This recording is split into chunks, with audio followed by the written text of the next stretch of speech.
Hello guys, आज का video degree part 2 के सभी छात्र छात्रा के लिए काफ़ी ज़्यादा इम्पोर्टेंट है। इस वीडियो में आर्ट्स, कॉमर्स, साइंस के सभी छात्र छात्रा जो 100 मार्क्स का हिंदी लिए हुए हैं उसके लिए एक एक प्रश्न मैं इस वीडियो में शुरू से रिवाइज करवाऊंगा, जो आपके आने वाले एग्जाम में काफ़ी मददगार होगा। बस इस वीडियो को कम्प्लीटली देखिए, आपकी एग्ज़ाम की प्रिपरेशन काफ़ी तगड़ा हो जाएगा।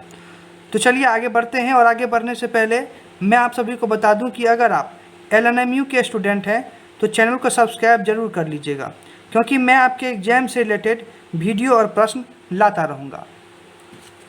तो आइए पहला प्रश्न देखते हैं। पहला प्रश्न है कि ना जाने के ही भेष कविता के कवि कौन है। अच्छे से देखिएगा सभी प्रश्न को। तो इसका जो राइट आंसर होगा वो होगा ऑप्शन नंबर ख।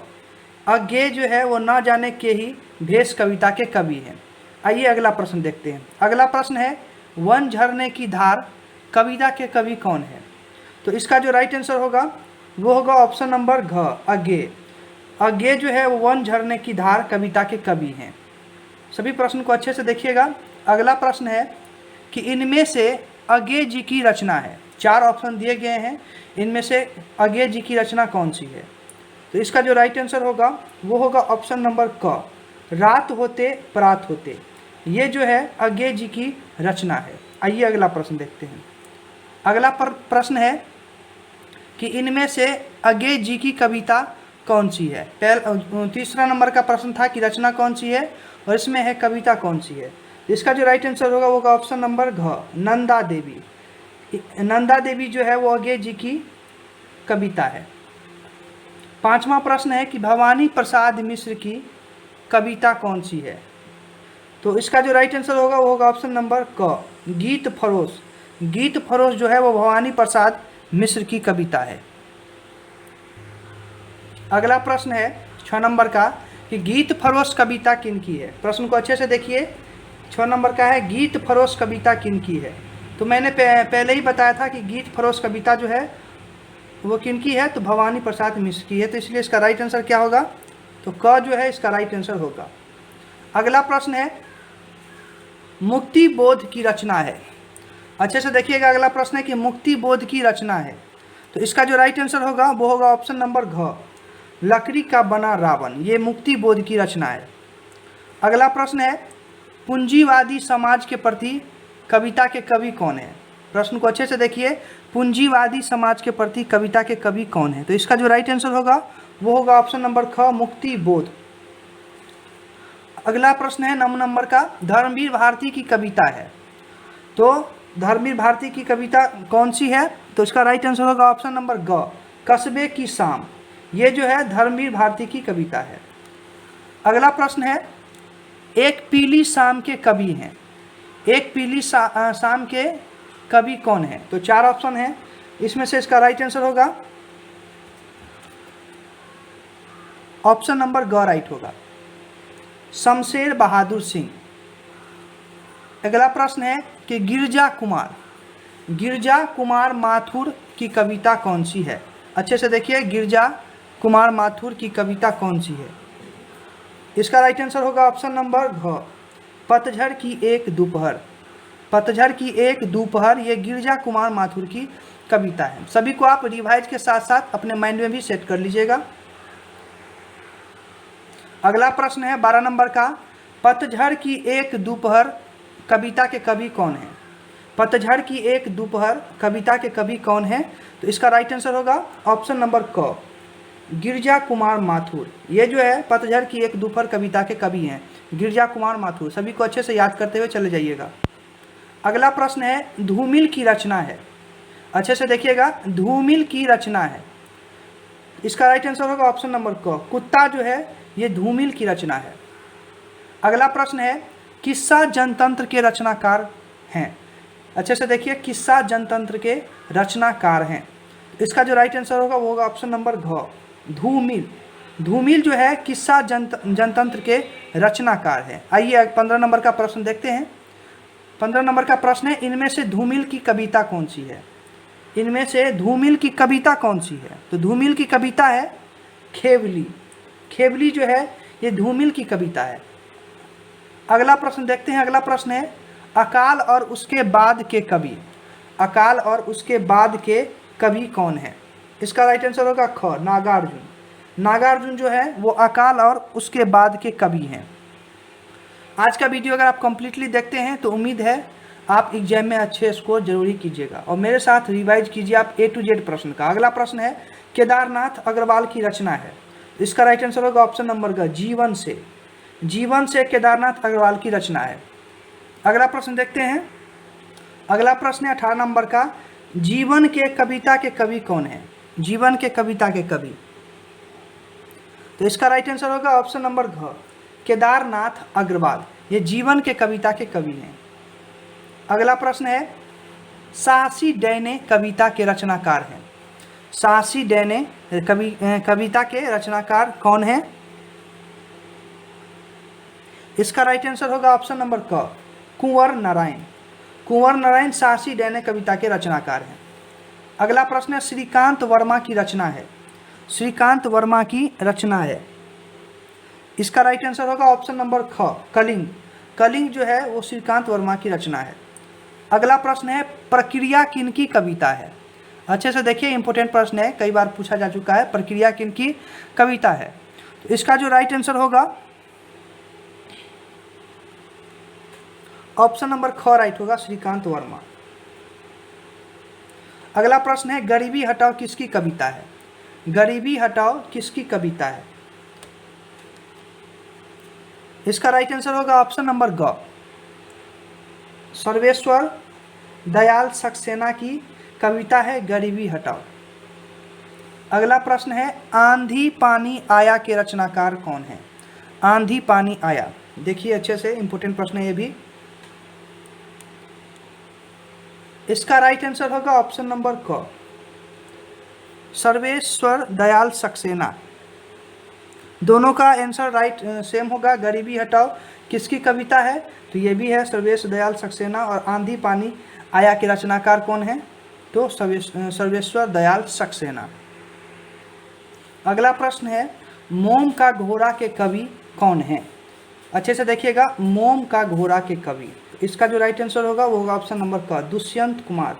ये मोम का घोड़ा के कवि हैं। अगला प्रश्न है साहसी डैने के कवि कौन है? साहसी डैने के कवि कौन है? तो इसका जो राइट आंसर होगा वो होगा ऑप्शन नंबर ग, कुंवर नारायण।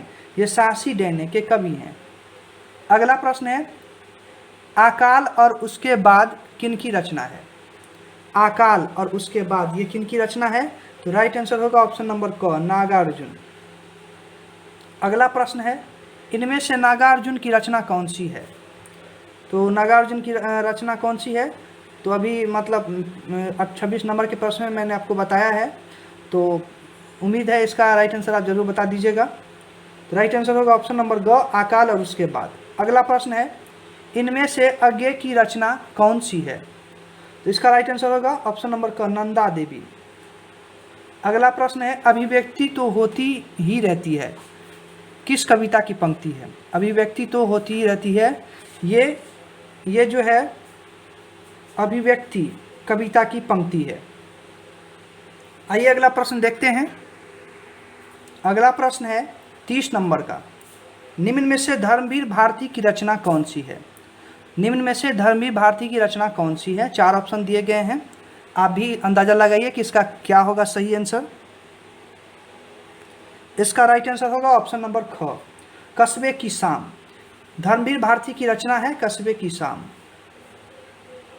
अगला प्रश्न है निम्न पंक्ति किस कविता की है? भटके हुए व्यक्ति का संशय, यानी ये जो भटके हुए पंक्ति का संशय जो है ये किस कविता की है?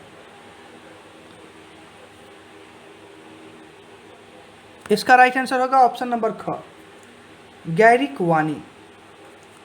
अगला प्रश्न है निम्न में से मुक्ति बोध की रचना कौन सी है? निम्न में से मुक्ति बोध की रचना कौन सी है? इसका राइट आंसर होगा ऑप्शन नंबर क, लकड़ी का बना रावण। लकड़ी का बना रावण। अगला प्रश्न है मैं ही वह विराट पुरुष हूँ, यह पंक्ति किस कविता की है? तो ये पंक्ति है लकड़ी का बना रावण। ये इसका राइट आंसर होगा ऑप्शन नंबर ख।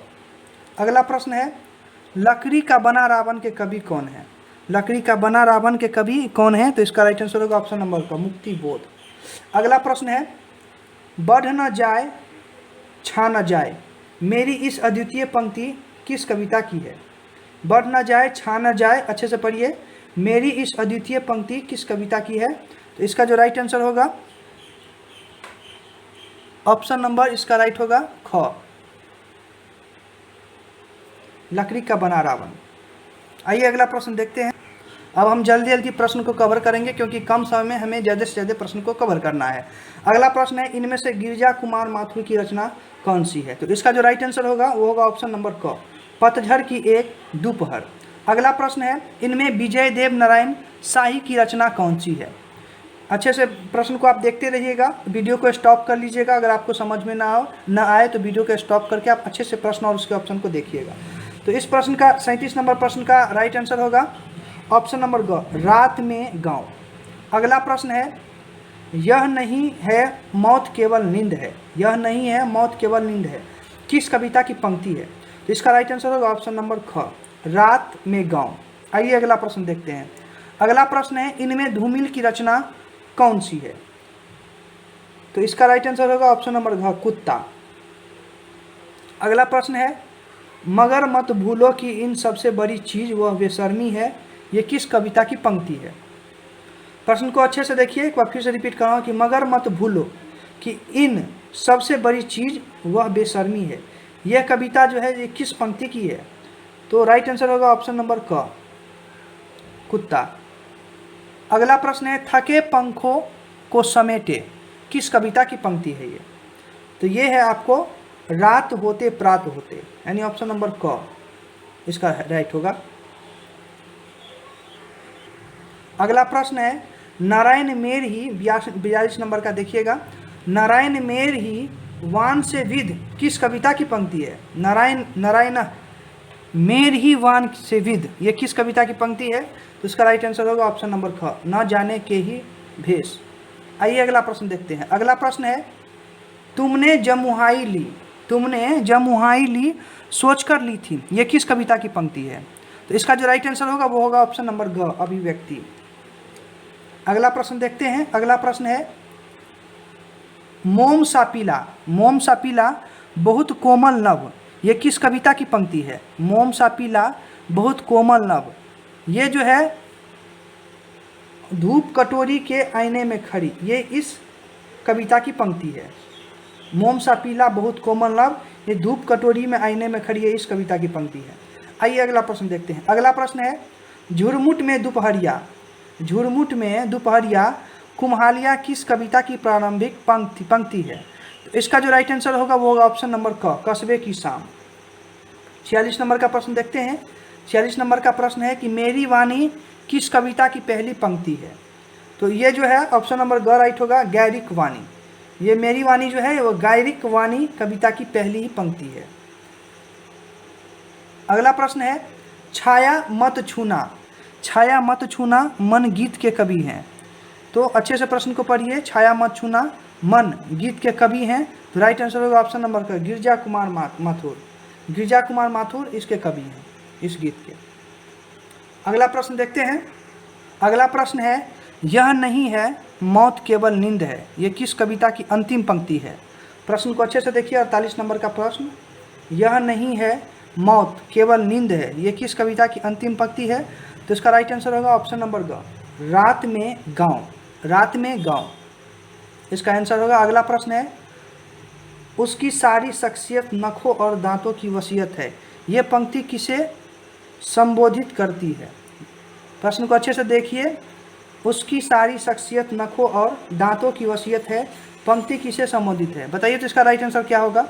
इंपोर्टेंट प्रश्न है। इसका राइट आंसर होगा ऑप्शन नंबर ग, कुत्ता। और आज का अंतिम प्रश्न है। आज के वीडियो में 50 प्रश्न आपको कवर कराए जाएंगे।